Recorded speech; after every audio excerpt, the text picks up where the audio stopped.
Alright, a couple questions on the floor heat. We're over at my father's house. He has the hot water heater running his floor heat. He does his whole basement with his floor heat. Here's his pump, his setup. That is all the specs on it. Same thing. You have the water come in from the floor through the pump into the water heater, back around through your expansion tank, got your gauge and your water fill, and then back into the floor with hot water. Now, we're not going to get back, I have a whole different video on that. Not going to get into it, but that's his setup just for his floor heat in his basement. And yes, he does run antifreeze. Zahir had a question about the antifreeze. Yes, antifreeze can break down into corrosive materials, and you have an anoid bar that goes into your water heater. Basically, it takes out some of the smell. You can put aluminum zinc ones in, takes out some of the smell, but it's meant to take corrosion out, any corrosion material out of your water. I'm not that worried about it. If you think about it, you have the antifreeze in your vehicle, and it's hard on aluminum, which your radiators mostly are made out of, and it's hard on your brass parts. Part of your heating parts in your car are all got some brass in it. The thing about that is that, like Ford, you test your antifreeze, do your aluminum, or do you drop like tablets in to get the pH right on your antifreeze. We could do that.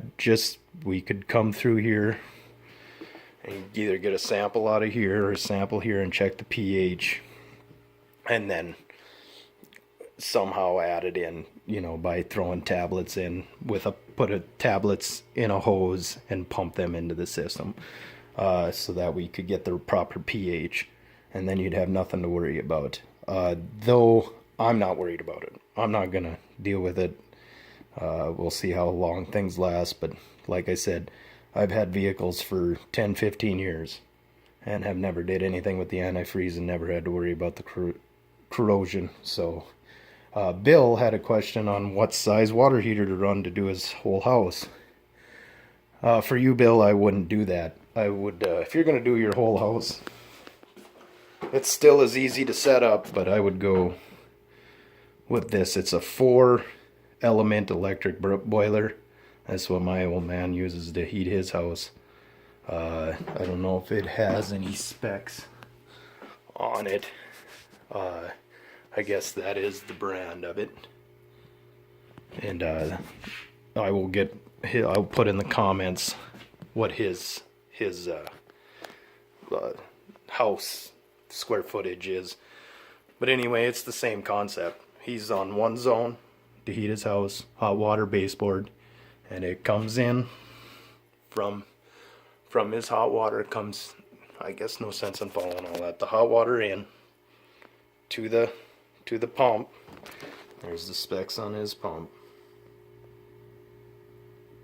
Hope you can see them. And it goes in.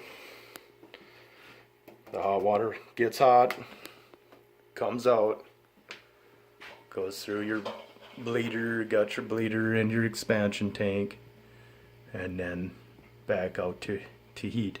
We have this valve here we've used to fill.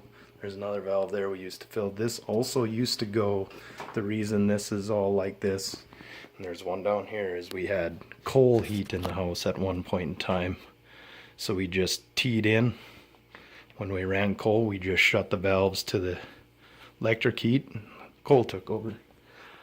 But thanks, you guys had lots of comments and stuff, and keep this video short. But Bill, this is the way I would go with you. And Zahir, like I said, I hope I'm saying your name right. If you're worried about the antifreeze, there is tests you can do. You can also change the rod out every so often, because that is what it's there for, is to kind of take out that harmful stuff. Good question.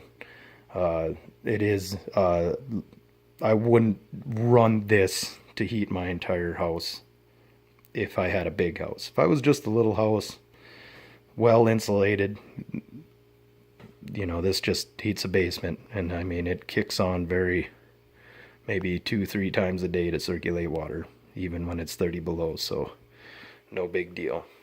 But thanks again, guys, and keep on posting. Bye.